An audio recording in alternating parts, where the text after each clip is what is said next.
Hey guys, this is Nick with JK Armament Suppressors. If you've ever been curious about how to paint your rifle or rattle can it, spray paint it, and you weren't really sure where to start or kind of what tips and tricks to use, well, we're gonna show you how we do, or how we would do our own rifle, and we're gonna strip it down, kind of show you our method, and you can join us on that journey. So stay tuned, we're gonna strip this thing down and spray paint it. Come on over here. It's a little cold outside. You see I got my jacket on. So we came inside. We have a paint booth here with a filter wall.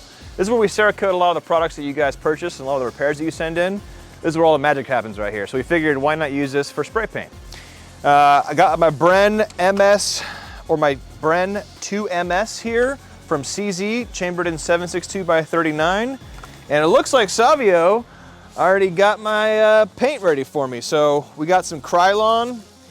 This is the good camouflage stuff. It's not too expensive. It's pretty cheap. You find it at Walmart. We got two of each color. We got OD green, we got brown, and we got flat dark earth khaki. So we'll kind of do some Idaho colors on this. I'm gonna remove the optic, tape off probably the aperture and the front sight posts, the trigger, some other things. Had some goon tape on this, thank you goon tape. Took it off of the paint, we'll put it back on after, and go from there.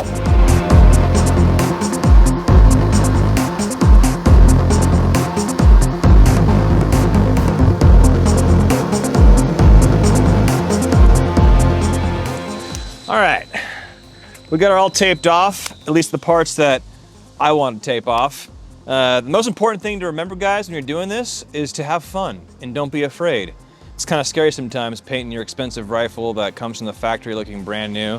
The beautiful thing with spray paint is it's not permanent and you can kind of do whatever you want and get creative with it. If you don't like it, you can always take it off and do it over again. So we're just gonna have some fun here and kind of see what happens. Let's shake it up for about a minute. That's a good rule of thumb before you start spraying. Generally, I like to do a tan base layer, follow it up with some browns with some greens, but you guys can do whatever you want. If you want to do a brown base layer, a green base layer, a gold base layer, a pink base layer. You don't have to do a base layer if you don't want to. If you just want to do stripes or whatever, I like doing a base layer because it kind of gives you a base to work with, and then you can use or add different colors from there. You can use templates, you can use an old laundry bag for like a snakeskin effect.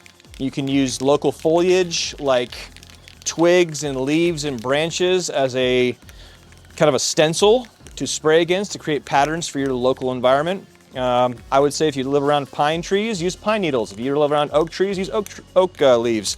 If you live around wheat or a cornfield, use the plants from that. I like to actually take the mag and put it inside the mag well. That way I'm kind of sealing the mag well off. I don't want a lot of paint in there to begin with, just because if I get too much paint in there, taking the mag in and out can get a little sticky and cause some drag. A good rule of thumb when painting is to start with the trickier spots first. So the more angled spots, the more nooks and crannies, start there first. Like these broad sides right here, these big, broad, flat surfaces, those can be last. So guys, remember safety first when you're painting. We have a filter wall back here that sucks out all the fumes so I don't get intoxicated, and Savio back there can still keep his job. If you want, you can use something like this, a simple filter mask, or even a gas mask will work. Or something as simple as like one of those things we wore back in 2020. Well, I didn't wear them, but maybe you did. Sometimes you can use a little test to see how far away your pattern will be and how close up to where it runs like that. You don't want that. And you always want to start off, let's say this is the part you're painting.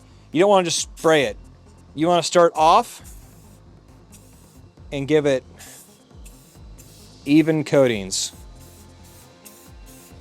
To start, we'll do the nooks and crannies, kind of the harder parts first. I'm gonna start up here on this gas block.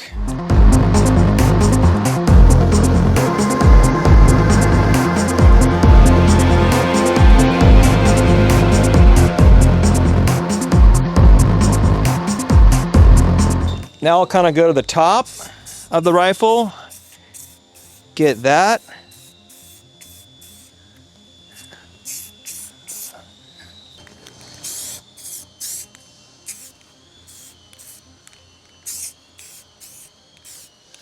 Don't forget the back if you want it. Sometimes guys like to have the back just black and uncoated. Like I said, this is kind of the way that I'm doing it, my preference. You can do it how you want. kind of let that first side dry, then flip it over. If you don't really care, you can flip it over while it's wet. It will smudge some, it will kind of mess it up, but if you're just going for a quick paint job, just flip it over right now. We're gonna let it dry for a second, we'll come back. Okay, so the suppressor we chose for this was a GOAT high flow. We swapped out the 5.56 end cap for the 9mm end cap. That way you can pass through 30 caliber, no problem. And we have painting fixtures that we use for these at the booth here, but you guys probably don't have those at home. So you can use something like a Sharpie or a stick from the tree outside. Just put it in the back there, give you something so you can hold it, and kind of give it a coating. There's your base coat on your suppressor. And to put it down after you've painted it, you can either hold it and let it dry while you watch the birds, or take another stick or a nail or something, just put it in the end cap there and slide it off and tilt it up, and you're good. So it's not 100% dry, but we're not gonna be here all day long, and it's pretty cold in here right now. So my rule of thumb is to grab it by the muzzle, that way I'm not grabbing everything else. Take it and simply lightly place it back down. And now we have our other side to work with.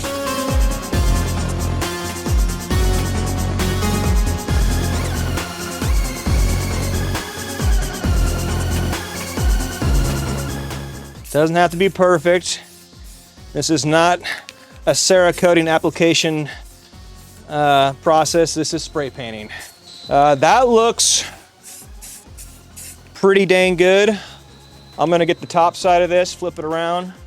If you drop the gun, it'll just add kind of that battlefield pickup look. I would call that coated. All right, our base layer of flat dark earth is applied.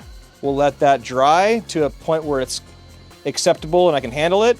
And then I think we're gonna add some OD green in there and go from there. Okay, I've been shaking this can for about a minute now. And I promise guys, I'm not that weak. That was weird. Let's start with this OD green, and I'm gonna add just some simple tiger stripes. Just like that.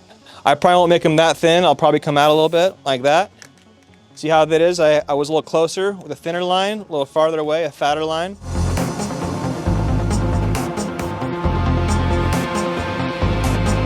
Now that the green's been applied, I'm gonna take some brown, and I'm just gonna put it kind of overlapping the green on top of the tan, almost cutting the tan and the green in half.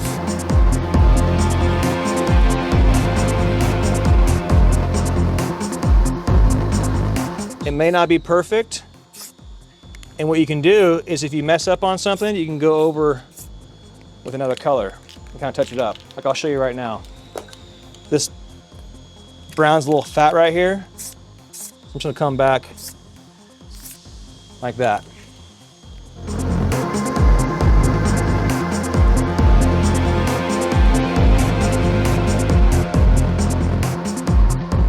All right, we'll let that dry. We'll flip it over, do the same thing, probably a little bit better because I'll be honest guys, sometimes the first side of the gun's kind of like a warm up for me and the second side looks a little bit better. So now I'm gonna do the top, kind of follow the colors over.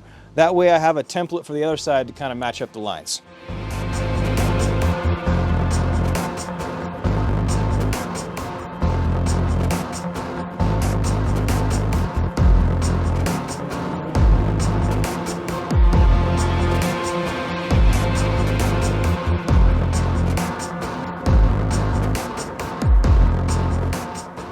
Like that. What do you guys think? And we'll make sure we get the bottom side too.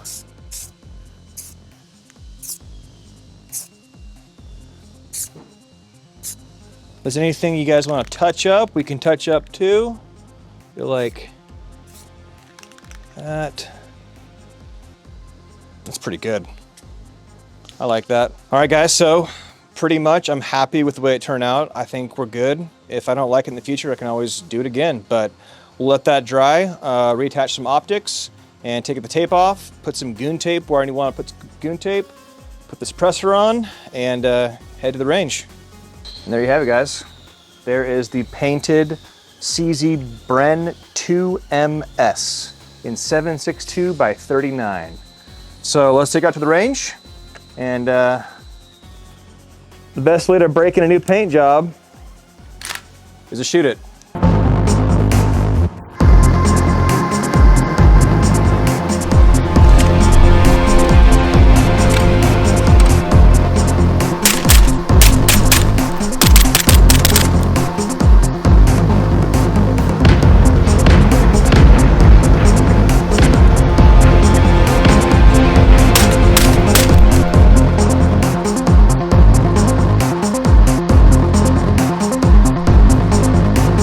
All right guys, so just got back from the range with this bad boy, and you saw us paint it earlier. It really wasn't that hard, so don't be afraid guys. Get your rifle, get some paint, don't be afraid. Like I said, you can always start over if you mess up.